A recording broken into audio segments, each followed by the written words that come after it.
Não sopitei a curiosidade. Recorrendo à admirável experiência de Alexandre, perguntei. Ouça, meu amigo, como se verificam os processos mórbidos de ascendência psíquica? Não resulta a afecção do assédio de forças exteriores. Em nosso domínio, como explicar a questão? É a viciação da personalidade espiritual que produz as criações vampirísticas ou estas que avassalam a alma, impondo-lhe certas enfermidades? Nesta última hipótese, poderíamos considerar a possibilidade do contágio. O orientador ouviu-me, atencioso, e esclareceu. Primeiramente a semeadura, depois a colheita, e tanto as sementes de trigo como de escauracho, encontrando terra propícia, produzirão a seu modo e na mesma pauta de multiplicação.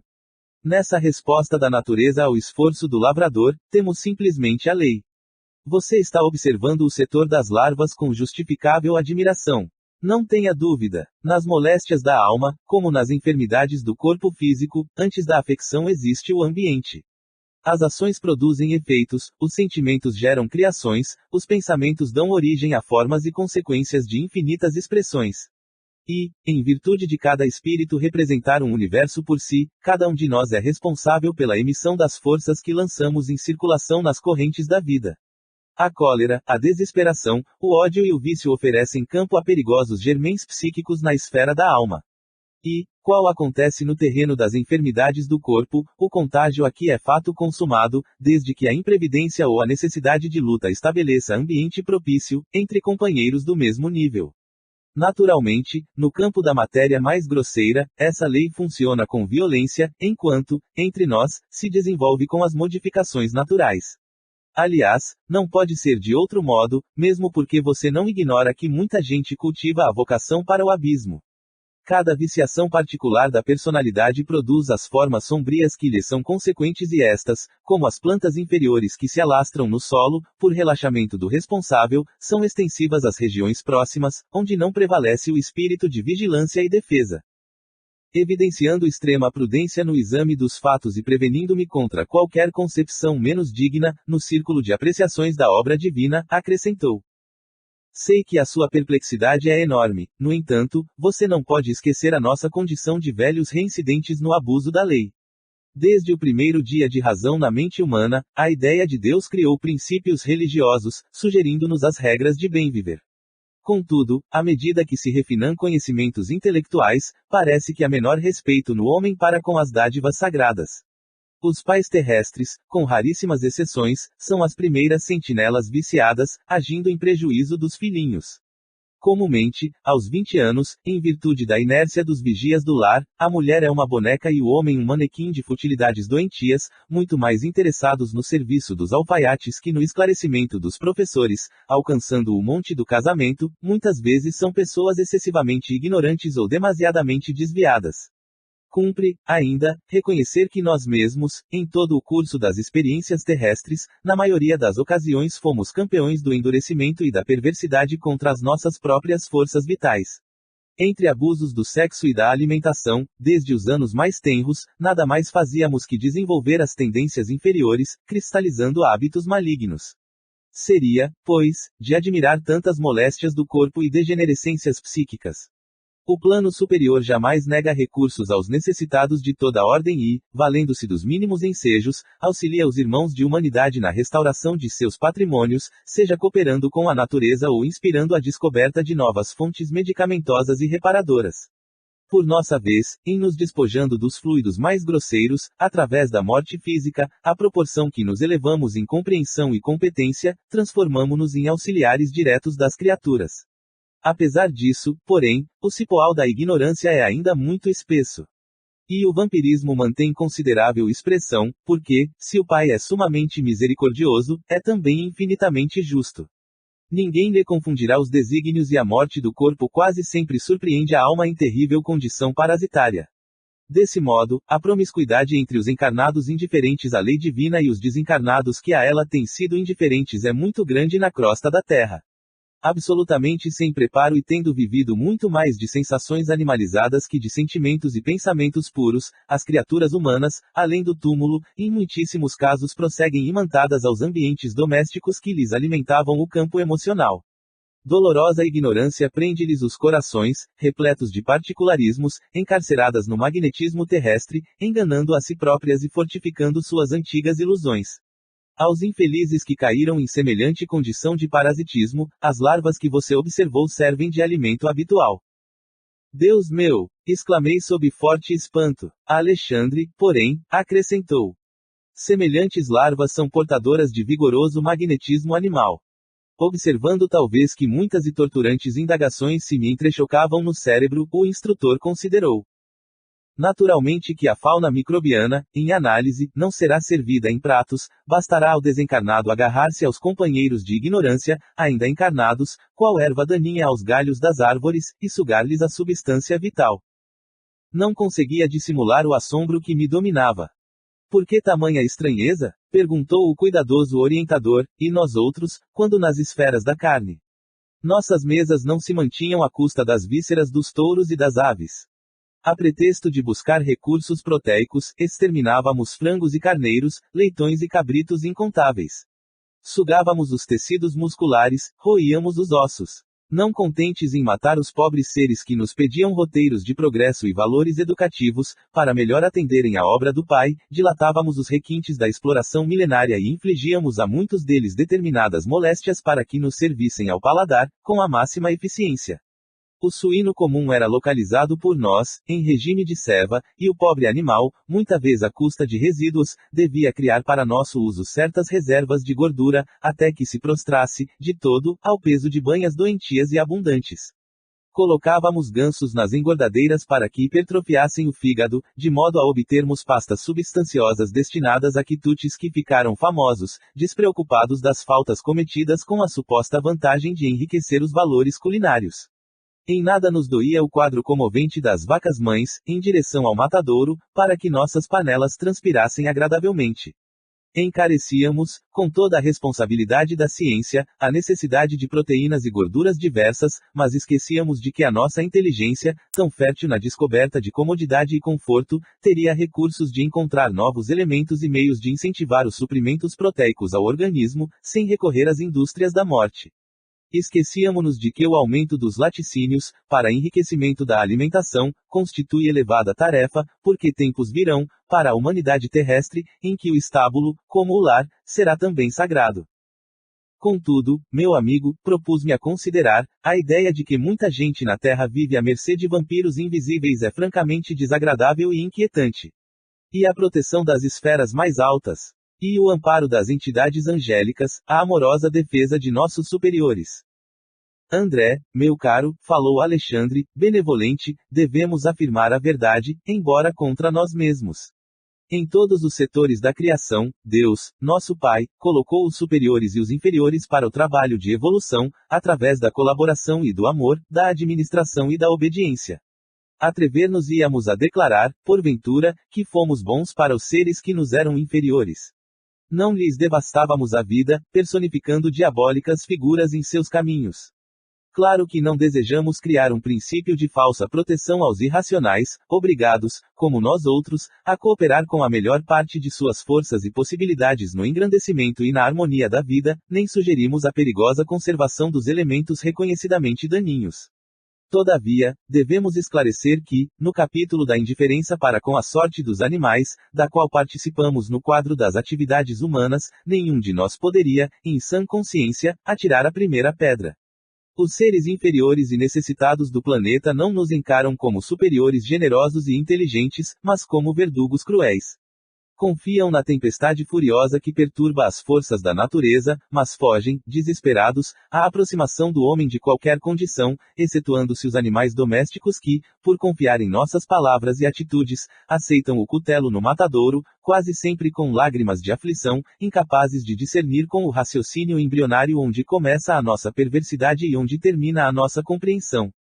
Se não protegemos nem educamos aqueles que o Pai nos confiou, como germens frágeis de racionalidade nos pesados vasos do instinto, se abusarmos largamente de sua incapacidade de defesa e conservação, como exigir o amparo de superiores benevolentes e sábios, cujas instruções mais simples são para nós difíceis de suportar, pela nossa lastimável condição de infratores da lei de auxílios mútuos.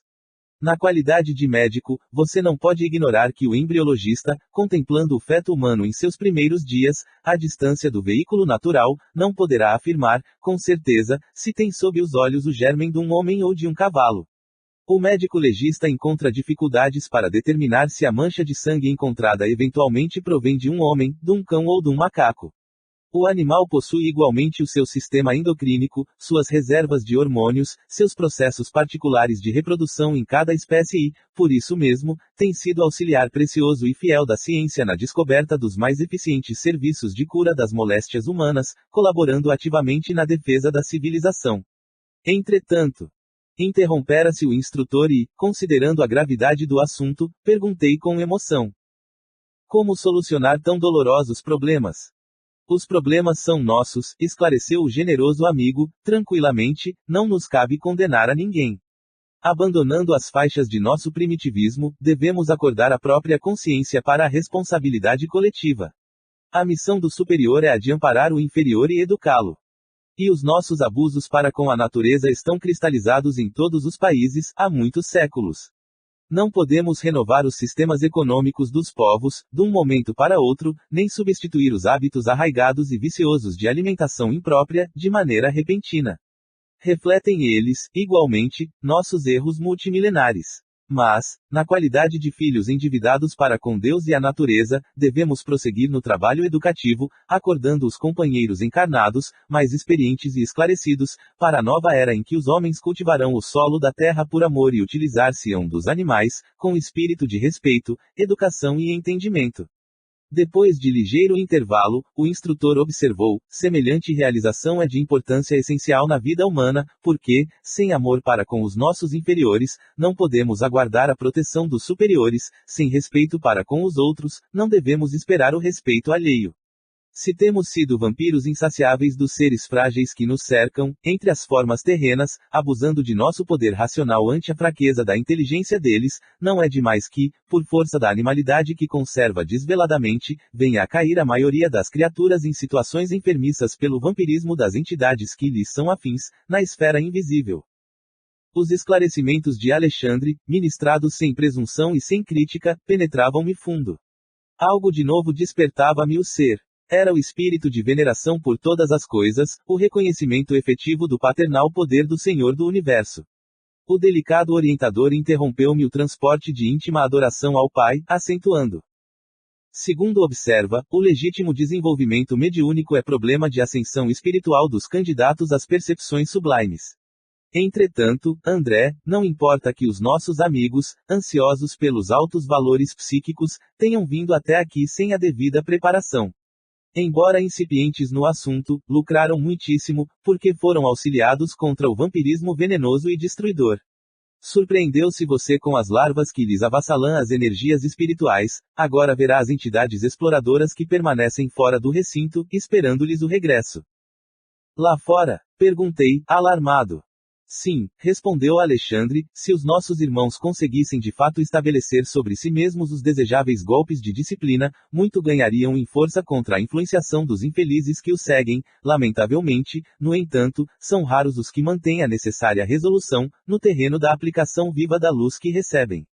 A maioria, rompido o nosso círculo magnético, organizado no curso de cada reunião, esquece as bênçãos recebidas e volta-se, novamente, para as mesmas condições deploráveis de horas antes, subjugada pelos vampiros renitentes e cruéis. Oh, que lições! Exclamei. Notando que os nossos amigos encarnados se dispunham a sair, o instrutor convidou: venha comigo à via pública e observe por si mesmo. 5. Influenciação. Notava, agora, a diferenciação do ambiente. Para nós outros, os desencarnados, a atmosfera interior impregnava-se de elementos balsâmicos, regeneradores. Cá fora, porém, o ar pesava. Acentuara-se-me, sobremaneira, a hipersensibilidade, diante das emanações grosseiras da rua. As lâmpadas elétricas semelhavam-se a globos pequeninos, de luz muito pobre, isolados em sombra espessa. Aspirando as novas correntes de ar, observava a diferença indefinível. O oxigênio parecia tocado de magnetismo menos agradável. Compreendi, uma vez mais, a sublimidade da oração e do serviço da espiritualidade superior, na intimidade das criaturas. A prece, a meditação elevada, o pensamento edificante, refundem a atmosfera, purificando-a. O instrutor interrompeu-me as íntimas considerações, exclamando: a modificação, evidentemente, é inexprimível. Entre as vibrações harmoniosas da paisagem interior, iluminada pela oração, e a via pública, repleta de emanações inferiores, há diferenças singulares. O pensamento elevado santifica a atmosfera em torno e possui propriedades elétricas que o homem comum está longe de imaginar. A rua, no entanto, é avelhantado repositório de vibrações antagônicas, em meio de sombrios materiais psíquicos e perigosas bactérias de variada procedência, em vista de a maioria dos transeuntes lançar em circulação, incessantemente, não só as colônias imensas de micróbios diversos, mas também os maus pensamentos de toda ordem. Enquanto ponderava o ensinamento ouvido, reparei que muitos agrupamentos de entidades infelizes e inquietas se postavam nas cercanias. Faziam-se ouvir, através das conversações mais interessantes e pitorescas, todavia, desarrazoadas e impróprias, nas menores expressões. Alexandre indicou-me pequeno grupo de desencarnados, que me pareceram em desequilíbrio profundo, e falou: aqueles amigos constituem a corte quase permanente dos nossos companheiros encarnados, que voltam agora ao ninho doméstico. Que? Indaguei involuntariamente. Sim, acrescentou o orientador cuidadoso, os infelizes não têm permissão para ingressar aqui, em sessões especializadas, como a desta noite. Nas reuniões dedicadas à assistência geral, podem comparecer. Hoje, entretanto, necessitávamos socorrer os amigos para que o vampirismo de que são vítimas seja atenuado em suas consequências prejudiciais. Impressionou-me a excelência de orientação. Tudo, naqueles trabalhos, obedecia à ordem pré-estabelecida. Tudo estava calculado, programado, previsto. Agora, prosseguiu Alexandre, bem-humorado, repare na saída de nossos colaboradores terrestres. Observe a maneira pela qual voltam, instintivamente, aos braços das entidades ignorantes que os exploram. Fiquei atento. Dispunham-se todos a deixar o recinto, tranquilamente. À porta, junto de nós, começaram as despedidas entre eles. Graças a Deus! Exclamou uma senhora de maneiras delicadas, fizemos nossas preces em paz, com imenso proveito. Como me sinto melhor! Comentou uma das amigas mais idosas, a sessão foi um alívio. Trazia o espírito sobrecarregado de preocupações, mas agora sinto-me reconfortada, feliz. Acredito que me retiraram pesadas nuvens do coração. Ouvindo as orações e partilhando as tentativas de desenvolvimento para o serviço ao próximo, grande é o socorro que recebemos. Ah, como Jesus é generoso!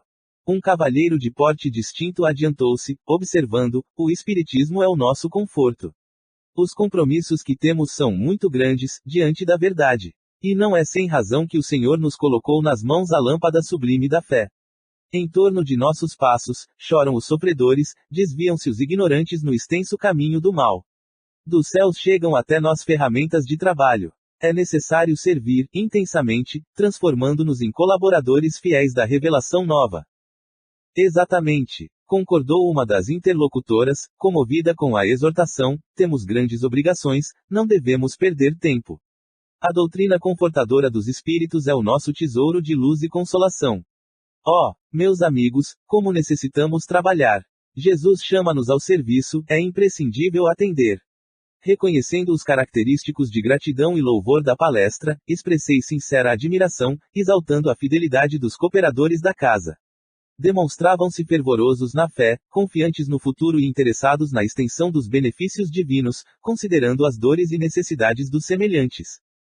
Vendo-me as expressões encomiásticas, Alexandre observou, sorrindo: não se impressione. O problema não é de entusiasmo e sim de esforço persistente. Não podemos dispensar as soluções vagarosas. Raros amigos conseguem guardar uniformidade de emoção e idealismo nas edificações espirituais. Vai para 9 anos, com algumas interrupções, que me encontro em concurso ativo nesta casa e, mensalmente, vejo desfilar aqui as promessas novas e os votos de serviço. Ao primeiro embate com as necessidades reais do trabalho, reduzido número de companheiros permanece fiel à própria consciência. Nas horas calmas, grandes louvores. Nos momentos difíceis, disfarçadas deserções, a pretexto de incompreensão alheia. Sou forçado a dizer que, na maioria dos casos, nossos irmãos são prestativos e caridosos com o próximo, em se tratando das necessidades materiais, mas quase sempre continuam sendo menos bons para si mesmos, por se esquecerem de aplicação da luz evangélica à vida prática. Prometem excessivamente com as palavras, todavia, operam pouco no campo dos sentimentos. Com exceções, irritam-se ao primeiro contato com a luta mais áspera, após reafirmarem os mais sadios propósitos de renovação e, comumente, voltando cada semana ao núcleo de preces, estão nas mesmas condições, requisitando conforto e auxílio exterior. Não é com facilidade que cumprem a promessa de cooperação com o Cristo, em si próprios, base fundamental da verdadeira iluminação. Porque Alexandre silenciara, observei atenciosamente os circunstantes. Ainda se achavam todos eles, os encarnados, irradiando alegria e paz, colhidas na rápida convivência com os benfeitores invisíveis. Da fronte de cada um, emanavam raios de espiritualidade surpreendente. Num gesto significativo, o instrutor esclareceu. Eles ainda se encontram sob as irradiações do banho de luz a que se submeteram, através do serviço espiritual com a oração. Se conseguissem manter semelhante estado mental, pondo em prática as regras de perfeição que aprendem, comentam e ensinam, fácil lhes seria atingir positivamente o nível superior da vida. Entretanto, André, como nós, que em outros tempos fomos inexperientes e frágeis, eles, agora, ainda o são também. Cada hábito menos digno, adquirido pela alma no curso incessante dos séculos, funciona qual entidade viva, no universo de sentimentos de cada um de nós, compelindo-nos às regiões perturbadas e oferecendo elementos de ligação com os infelizes que se encontram em nível inferior. Examine os nossos amigos encarnados, com bastante atenção. Contemple-os com interesse. Trocavam gentilmente as últimas saudações da noite, demonstrando luminosa felicidade. Acompanhemos o grupo, onde se encontra o nosso irmão mais fortemente atacado pelas inquietações do sexo, exclamou o orientador, proporcionando-me valiosa experiência. O rapaz, em companhia de uma senhora idosa e de uma jovem, que logo percebi serem sua mãe e irmã, punha-se de regresso ao lar. Movimentamo-nos, seguindo-os de perto. Alguns metros, além do recinto, onde se reuniam os companheiros de luta, o ambiente geral da via pública tornava-se ainda mais pesado. 3 entidades de sombrio aspecto, absolutamente cegas para com a nossa presença, em vista do baixo padrão vibratório de suas percepções, acercaram-se do trio sob nossa observação. Encostou-se uma delas à senhora idosa e, instantaneamente, reparei que a sua fronte se tornava opaca, estranhamente obscura. Seu semblante modificou-se. Desapareceu-lhe o júbilo irradiante, dando lugar aos sinais de preocupação forte. Transfigurara-se de maneira completa. Oh, meus filhos, exclamou a genitora, que parecia paciente e bondosa, por que motivo somos tão diferentes no decurso do trabalho espiritual? Quisera possuir, ao retirar-me de nossas orações coletivas, o mesmo bom ânimo, a mesma paz íntima. Isso, porém, não acontece. Ao retomar o caminho da luta prática, sinto que a essência das preleções evangélicas persevera dentro de mim, mas de modo vago, sem aquela nitidez dos primeiros minutos. Esforço-me sinceramente para manter a continuação do mesmo estado d'alma, entretanto, algo me falta, que não sei definir com precisão. Nesse momento, as 2 outras entidades, que ainda se mantinham distanciadas, agarraram-se comodamente aos braços do rapaz, que ofereceu aos meus olhos o mesmo fenômeno. Embaciou-se-lhe a claridade mental e 2 rugas de aflição e desalento vincaram-lhe as faces, que perderam aquele halo de alegria luminosa e confiante. Foi então que ele respondeu, em voz pausada e triste. É verdade, mamãe. Enormes são as nossas imperfeições. Creia que a minha situação é pior.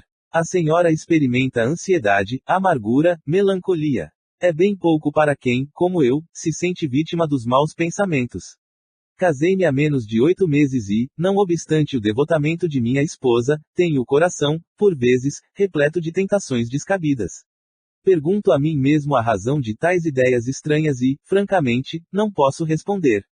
A invencível atração para os ambientes malignos confunde-me o espírito, que sinto inclinado ao bem e à retidão de proceder. Quem sabe, mano, está você sob a influenciação de entidades menos esclarecidas? Considerou a jovem, com boas maneiras. Sim, suspirou o rapaz, por isso mesmo, venho tentando o desenvolvimento da mediunidade, a fim de localizar a causa de semelhante situação.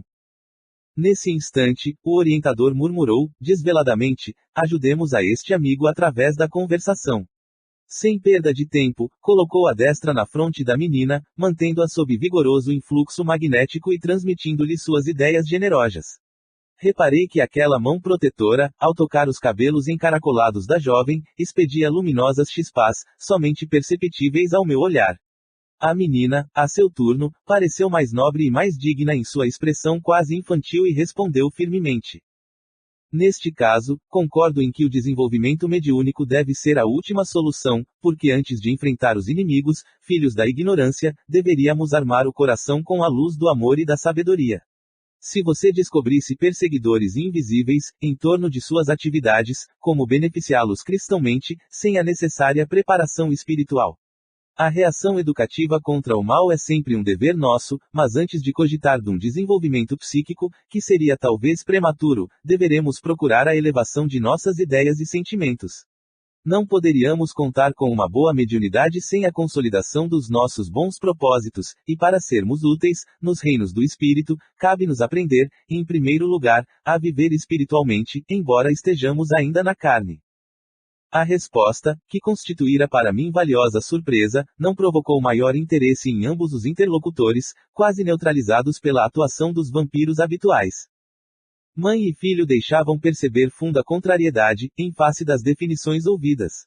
A palavra da menina, cheia de verdadeira luz, desconcertava-os. Não tem você bastante idade, minha filha, exclamou, contrafeita, a velha genitora, não pode, pois, opinar neste assunto. E como boa cultivadora de sofrimentos antigos, acentuou, quando você atravessar os caminhos que meus pés já cruzaram, quando vierem as desilusões sem esperança, então observará como é difícil manter a paz e a luz no coração.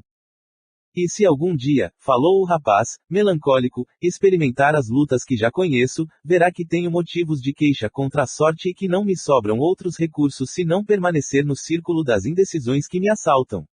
Faço quanto posso por desvencilhar-me das ideias sombrias e vivo a combater inesperadas tentações, no entanto, sinto-me longe da libertação espiritual necessária. Não me falta vontade, mas... Alexandre, que havia retirado a destra de sobre a fronte da jovem, informou, atendendo-me a perplexidade. O amigo que se uniu à nossa irmã foi seu marido terrestre, homem que não desenvolveu as possibilidades espirituais e que viveu em tremendo egoísmo doméstico. Quanto aos dois infelizes, que se apegam tão fortemente ao rapaz, são dois companheiros, ignorantes e perturbados, que ele adquiriu em contato com o meretrício. Diante do meu espanto, o instrutor prosseguiu, explicando, o ex-esposo não concebeu o matrimônio senão como união corporal para atender conveniências vulgares da experiência humana e, em vista de haver passado o tempo de aprendizado terreno sem ideais enobrecedores, interessados em fruir todas as gratificações dos sentidos, não se sente com bastante força para abandonar o círculo doméstico, onde a companheira, por sua vez, somente agora, depois da desencarnação dele, começa a preocupar-se com os problemas concernentes à vida espiritual. Quanto ao rapaz, de leviandade em leviandade, criou fortes laços com certas entidades ainda atoladas no pântano de sensações do meretrício, das quais se destacam, por mais perseverantes, as duas criaturas que ora se lhe agarram, quase que integralmente sintonizadas com o seu campo de magnetismo pessoal. O pobrezinho não se apercebeu dos perigos que o defrontavam e tornou-se a presa inconsciente de afeiçoados que lhe são invisíveis, tão fracos e viciados quanto ele próprio. E não haverá recurso para libertá-los? Indaguei, emociona. O orientador sorriu paternalmente e considerou, mas quem deverá romper as algemas, senão eles mesmos? Nunca lhes faltou o auxílio exterior de nossa amizade permanente, no entanto, eles próprios alimentam-se uns aos outros, no terreno das sensações sutis, absolutamente imponderáveis para os que lhes não possam sondar o mecanismo íntimo. É inegável que procuram, agora, os elementos de libertação. Aproximam-se da fonte de esclarecimento elevado, sentem-se cansados da situação e experimentam, efetivamente, o desejo de vida nova, contudo, esse desejo é mais dos lábios que do coração, por constituir aspiração muito vaga, quase nula. Se, de fato, cultivassem a resolução positiva, transformariam suas forças pessoais, tornando-as determinantes, no domínio da ação regeneradora. Esperam, porém, por milagres inadmissíveis e renunciam às energias próprias, únicas alavancas da realização. Mas não poderíamos provocar a retirada dos vampiros inconscientes. Perguntei. Os interessados, explicou Alexandre, a sorrir, forçariam, por sua vez, a volta deles. Já se fez a tentativa que você lembrou, no propósito de beneficiá-los. De modo indireto, mas a nossa irmã se declarou demasiadamente saudosa do companheiro e o nosso amigo afirmou, intimamente, sentir-se menos homem, levando humildade à conta de covardia e tomando o desapego aos impulsos inferiores por tédio destruidor. Tanto expediram reclamações mentais que as suas atividades interiores constituíram verdadeiras invocações e, em vista do vigoroso magnetismo do desejo constantemente alimentado, agregaram-se-lhes, de novo, os companheiros infelizes. Mas vivem assim imantados uns aos outros, em todos os lugares? Indaguei. Quase sempre, satisfazem-se, mutuamente, na permuta contínua das emoções e impressões mais íntimas. Preocupado em fazer algum bem, ponderei. Quem sabe poderíamos conduzir estas entidades ao devido fortalecimento. Não será razoável doutriná-las, incentivando-as ao equilíbrio e ao respeito próprio. Semelhante recurso, falou Alexandre, complacente, não foi esquecido. Essa providência vem sendo efetuada com a perseverança e o método precisos. Todavia, tratando-se de um caso em que os encarnados se converteram em poderosos ímãs de atração, a medida exige tempo e tolerância fraternal. Temos grande número de trabalhadores, consagrados a esse mister, em nosso plano, e aguardamos que a semeadura de ensinamentos dê seus frutos. De qualquer modo, esteja convicto de que toda a assistência tem sido prestada aos amigos sob nossa observação. Se ainda não avançaram, todos eles, no terreno da espiritualidade elevada, isto só se verifica em razão da fraqueza e da ignorância a que vivem voluntariamente escravizados. Colhem o que semeiam. Nesse instante, fixamos novamente a atenção na palestra que se desdobrava. Faço o que posso, repetia o rapaz, em desalento, entretanto, não consigo obter a tranquilidade interior. Ocorre comigo o mesmo fato, observava a genitora, em tom triste. Minhas únicas melhoras se verificam por ocasião de nossas preces coletivas. Em seguida, as piores emoções me assaltam o espírito. Vivo sem paz, sem apoio. Oh, meus filhos, é cruel rolar assim, pelo mundo, como náufrago sem orientação. Compreendo-a, mamãe, tornou o filho, como que satisfeito por alimentar as impressões nocivas que lhe ocupavam a mente, compreendo-a, porque as tentações me transformam a vida num cipoal de sombras espessas. Não sei mais que fazer para resistir aos pensamentos amargos. Ai de nós, se o Espiritismo não houvesse chegado aos nossos destinos como sagrada fonte de sublimes consolações.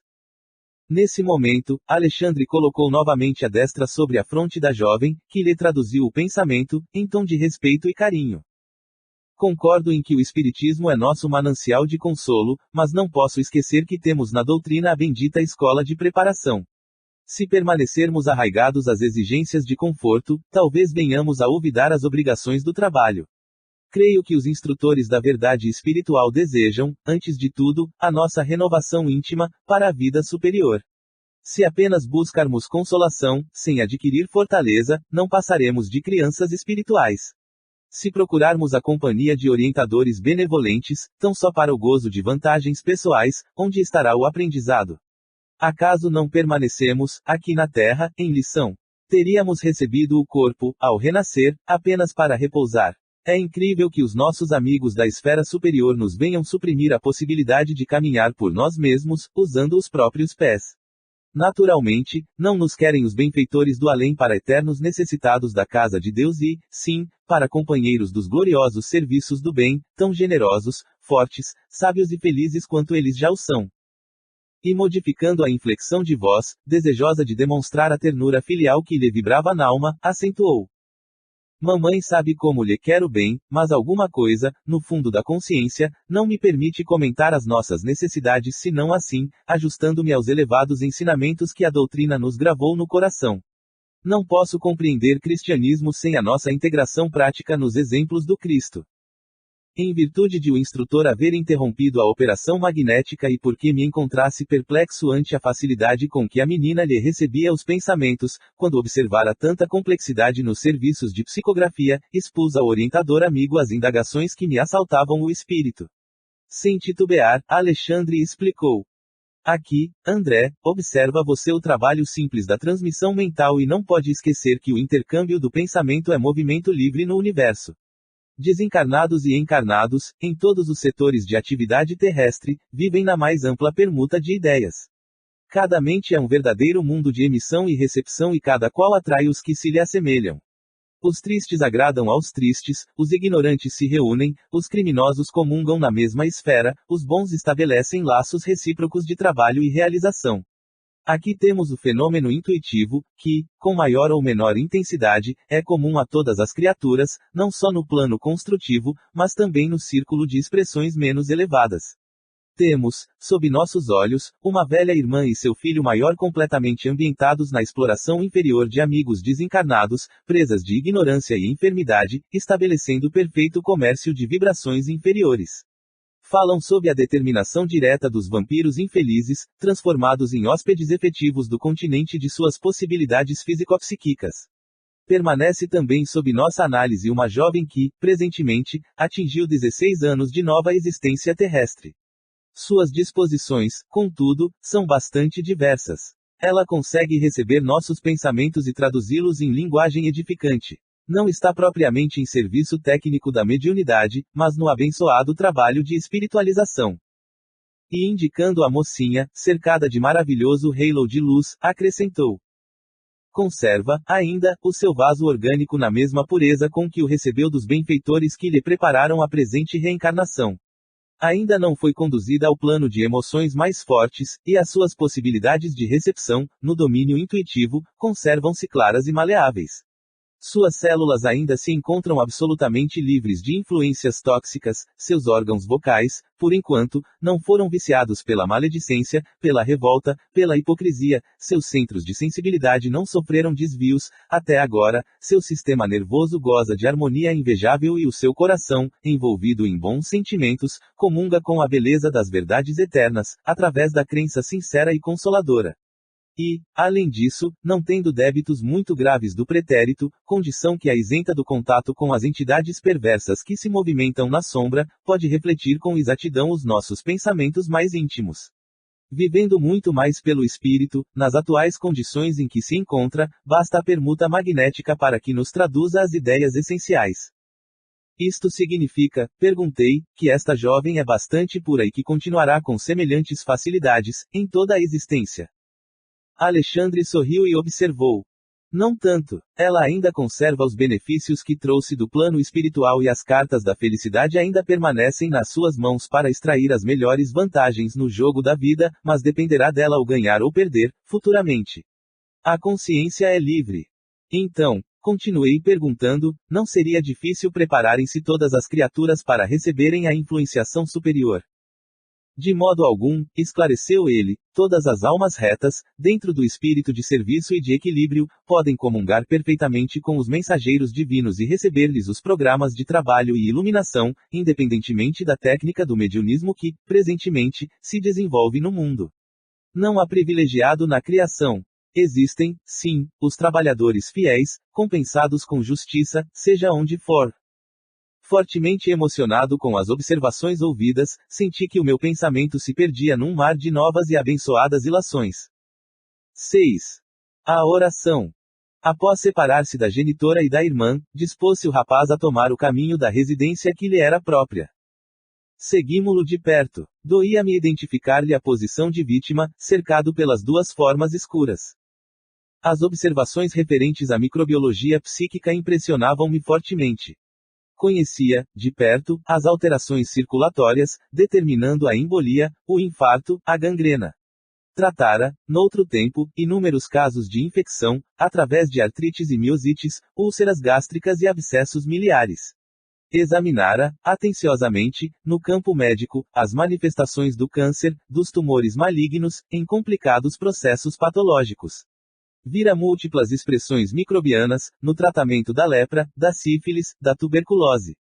Muitas vezes, na qualidade de defensor da vida, permanecera longos dias em duelo com a morte, sentindo a inutilidade de minha técnica profissional no ataque aos vírus estranhos que apressavam a destruição orgânica, zombando-me dos esforços.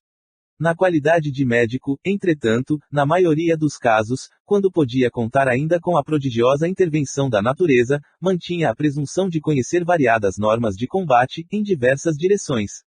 No diagnóstico da difteria, não vacilava na aplicação do soro de Ru e conhecia o valor da operação de traqueotomia no Krupp declarado. Nas congestões, não me esqueceria de intensificar a circulação. Nos eczemas, lembraria, sem dúvida, os banhos de amida, as pomadas à base de bismuto e a medicação arsenícal e sulfurosa. Positivando o edema, recordaria a veratrina, o calomelano, a cafeína e a teobromina, depois de analisar, detalhadamente, os sintomas. No câncer, praticaria a intervenção cirúrgica, se os raios-X não demonstrassem a eficiência precisa. Para todos os sintomas, saberia utilizar regimes e dietas, aplicações diversas, isolamentos e intervenções, mas... E ali? À nossa frente, caminhava um enfermo diverso. Sua diagnose era diferente, escapava ao meu conhecimento dos sintomas e aos meus antigos métodos de curar.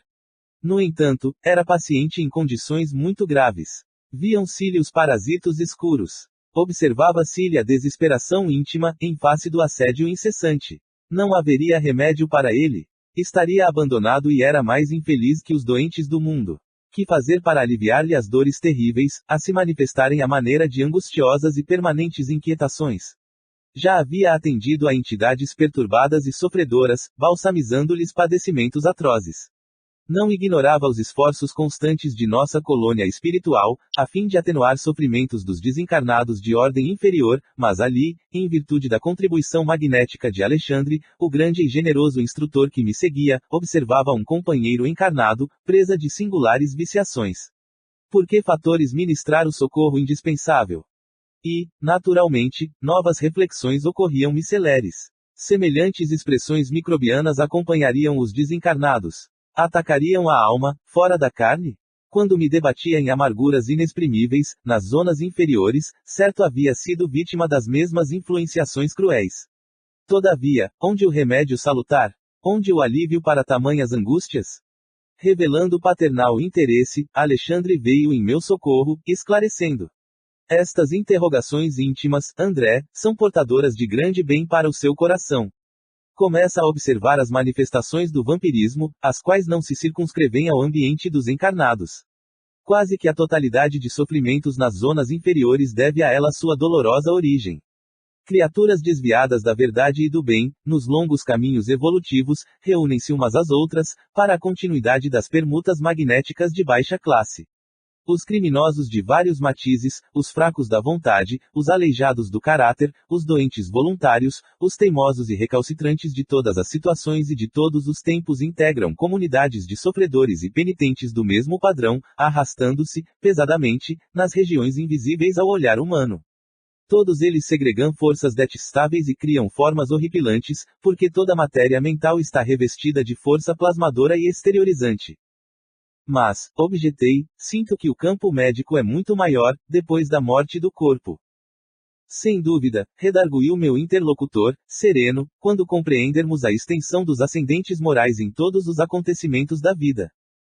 Entretanto, considerei, horrorizam-me as novas descobertas na região microbiana. Que fazer contra o vampirismo? Como lutar com as forças mentais degradantes? No mundo, temos a clínica especializada, a técnica cirúrgica, os antídotos de vários sistemas curativos. Mas aqui? Alexandre sorriu, pensativo, e falou, depois de pausa mais longa. Conforme verificamos, André, o tratamento remoto nos templos, a ascendência da fé nos processos de medicina, nos séculos passados, e a concepção de que as entidades diabólicas provocam as mais estranhas enfermidades no homem, não são integralmente destituídas de razão. Indubitavelmente, entre os espíritos encarnados, as expressões mentais dependem do equilíbrio do corpo, assim como a boa e perfeita música depende do instrumento fiel. Mas a ciência médica atingirá culminâncias sublimes quando verificar no corpo transitório a sombra da alma eterna. Cada célula física é instrumento de determinada vibração mental. Todos somos herdeiros do Pai que cria, conserva, aperfeiçoa, transforma ou destrói e, diariamente, como nosso potencial gerador de energias latentes, estamos criando, renovando, aprimorando ou destruindo alguma coisa. Justifico a surpresa de seus raciocínios ante a paisagem nova que se desdobra à sua vista. A luta do aperfeiçoamento é vastíssima.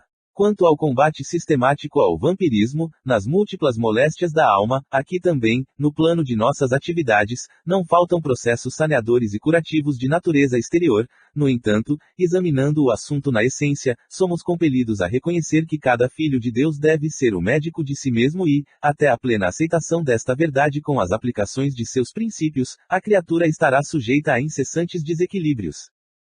Entendendo-me a estranheza, Alexandre indicou o rapaz que se dispunha a penetrar o reduto doméstico, depois de pequeno percurso a pé, e falou. Há diversos processos de medicação espiritual contra o vampirismo, os quais poderemos desenvolver em direções diversas, mas, para fornecer a você uma demonstração prática, visitemos o lar de nosso amigo. Conhecerá o mais poderoso antídoto. Curioso, observei que as entidades infelizes mostravam-se, agora, terrivelmente contrafeitas. Alguma coisa impedia-lhes acompanhar a vítima ao interior. Naturalmente, acentuou meu generoso companheiro, você já sabe que a prece traça fronteiras vibratórias. Sim, já observara experiências dessa ordem. Aqui, prosseguiu ele, reside uma irmã que tem a felicidade de cultivar a oração fervorosa e reta. Entramos. E, enquanto o amigo encarnado se preparava a recolher, Alexandre explicava-me o motivo da sublime paz reinante entre as paredes humildes. O lar, disse, não é somente a moradia dos corpos, mas, acima de tudo, a residência das almas. O santuário doméstico que encontre criaturas amantes da oração e dos sentimentos elevados, converte-se em campo sublime das mais belas florações e colheitas espirituais. Nosso amigo não se equilibrou ainda nas bases legítimas da vida, depois de extremas vacilações e levianas experiências da primeira mocidade. No entanto, sua companheira, mulher jovem e cristã, garante-lhe a casa tranquila, com a sua presença, pela abundante e permanente emissão de forças purificadoras e luminosas, de que o seu espírito se nutre. Achava-me eminentemente surpreendido. De fato, a tranquilidade interior era grande e confortadora. Em cada ângulo das paredes e em cada objeto isolado havia vibrações de paz inalterável. O rapaz, agora, penetrava o aposento modesto, naturalmente disposto ao descanso noturno. Alexandre tomou-me à destra, paternalmente, encaminhou-se até a porta, que se fechara sem estrépito, e bateu, de leve, como se estivéssemos ante um santuário que não devíamos penetrar sem religioso respeito. Uma senhora muito jovem, em quem percebi imediatamente a esposa de nosso companheiro, desligada do corpo físico, em momentos de sono, veio atender e saudou o instrutor afetuosamente. Após cumprimentar-me, graças à apresentação de Alexandre, exclamou, jovial. Agradeço a Deus a possibilidade de orarmos juntos. Entrem. Desejo transformar nossa casa no templo vivo de nosso Senhor. Ingressamos no aposento íntimo e, de minha parte, mal continha a surpresa da situação. Nesse mesmo instante, punha-se o rapaz entre os lençóis, com evidente cuidado para não despertar a esposa adormecida. Contemplei o quadro formoso e santificante. Rodeava-se o leito de intensa luminosidade. Observei os fios tenuíssimos de energia magnética, ligando a alma de nossa nobre amiga à sua forma física, placidamente recostada. Desculpem-me, disse, bondosa, fixando o olhar no instrutor, preciso atender agora aos meus deveres imediatos. Esteja à vontade, Cecília. Falou o orientador com a ternura de um pai que abençoa, passamos aqui tão só para visitá-la. Cecília beijou-lhe as mãos e rogou. Não se esqueça de deixar-nos os seus benefícios. Alexandre sorriu em silêncio e, por alguns minutos, manteve-se em meditação mais profunda. E enquanto ele se mantinha insulado em si mesmo, eu observava a delicada cena. A esposa, desligada do corpo, sentou-se à cabeceira e, no mesmo instante, o rapaz como se estivesse ajeitando os travesseiros descansou a cabeça em seu regaço espiritual. Cecília, acariciando-lhe a cabeleira com as mãos, elevava os olhos ao alto, revelando-se em fervorosa prece.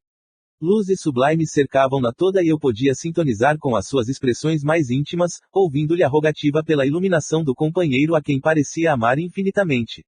Comovido com a beleza de suas súplicas, reparei com assombro que o coração se lhe transformava num foco ardente de luz, do qual saíam inúmeras partículas resplandecentes, projetando-se sobre o corpo e sobre a alma do esposo com a celeridade de minúsculos raios. Os corpúsculos radiosos penetravam-lhe o organismo em todas as direções e, muito particularmente, na zona do sexo, onde identificara tão grandes anomalias psíquicas, concentravam-se em massa, destruindo as pequenas formas escuras e horripilantes do vampirismo devorador. Os elementos mortíferos, no entanto, não permaneciam inativos. Lutavam, desesperados, com os agentes da luz. O rapaz, como se houvera atingido um oásis, perdera a expressão de angustioso cansaço. Demonstrava-se calmo e, gradativamente, cada vez mais forte e feliz, no momento em curso. Restaurado em suas energias essenciais, enlaçou devagarzinho a esposa amorosa que se conservava maternalmente ao seu lado e adormeceu jubiloso. A cena íntima era maravilhosamente bela aos meus olhos. Dispunha-me a pedir explicações, quando o instrutor me chamou delicadamente, encaminhando-me ao exterior. Fora do quarto, falou-me paternalmente. Já observou quanto devia. Agora, poderá extrair as próprias ilações. Sim, retruquei, estou assombrado com o que vi, no entanto, estimaria ouvi-lo em considerações esclarecedoras. Não tenha dúvida, prosseguiu o orientador, a oração é o mais eficiente antídoto do vampirismo. A prece não é movimento mecânico de lábios, nem disco de fácil repetição no aparelho da mente. É vibração, energia, poder. A criatura que ora, mobilizando as próprias forças, realiza trabalhos de inexprimível significação. Semelhante estado psíquico descortina forças ignoradas, revela a nossa origem divina e coloca-nos em contato com as fontes superiores. Dentro dessa realização, o espírito, em qualquer forma, pode emitir raios de espantoso poder. Após breve intervalo, Alexandre considerou, imprimindo mais força ao ensinamento. E você não pode ignorar que as próprias formas inferiores da Terra se alimentam quase que integralmente de raios. Descem sobre a fronte humana, em cada minuto, bilhões de raios cósmicos, oriundos de estrelas e planetas amplamente distanciados da Terra, sem nos referirmos aos raios solares, caloríficos e luminosos, que a ciência terrestre mal começa a conhecer. Os raios gama, provenientes do elemento rádio que se desintegra incessantemente no solo, e os de várias expressões emitidos pela água e pelos metais, alcançam os habitantes da Terra pelos pés, determinando consideráveis influenciações. E, em sentido horizontal, experimenta o homem a atuação dos raios magnéticos exteriorizados pelos vegetais, pelos irracionais e pelos próprios semelhantes. A admiração impusera-me silêncio, mas o orientador prosseguiu, após ligeiro intervalo. E as emanações de natureza psíquica que envolve a humanidade, provenientes das colônias de seres desencarnados que rodeiam a Terra. Em cada segundo, André, cada um de nós recebe trilhões de raios de vária ordem e emitimos forças que nos são peculiares e que vão atuar no plano da vida, por vezes em regiões muitíssimo afastadas de nós. Nesse círculo de permuta incessante, os raios divinos, expedidos pela oração santificadora, convertem-se em fatores adiantados de cooperação eficiente e definitiva na cura do corpo, na renovação da alma e iluminação da consciência. Toda prece elevada é manancial de magnetismo criador e vivificante e toda criatura que cultiva a oração, como devido equilíbrio do sentimento, transforma-se, gradativamente, em foco irradiante de energias da divindade. As elucidações do instrutor calaram-me profundamente no ser. Desejando, contudo, certificar-me quanto a outro pormenor da sublime experiência, interroguei. Bastará, porém, o recurso da esposa para que o nosso doente restaure o equilíbrio psíquico. Alexandre sorriu e respondeu. O socorro de Cecília é valioso para o companheiro, mas o potencial de emissão divina pertence a ela, como fruto incorruptível dos seus esforços individuais. Significa para ele o acréscimo de misericórdia, que deverá anexar, em definitivo, ao patrimônio de sua personalidade, através do trabalho próprio. Receber o auxílio do bem não quer dizer que o beneficiado seja bom. Nosso amigo precisa devotar-se, com fervor, ao aproveitamento das bênçãos que recebe, porque, inegavelmente, toda cooperação exterior pode ser interrompida e cada filho de Deus é herdeiro de possibilidades sublimes e deve funcionar como médico vigilante de si mesmo.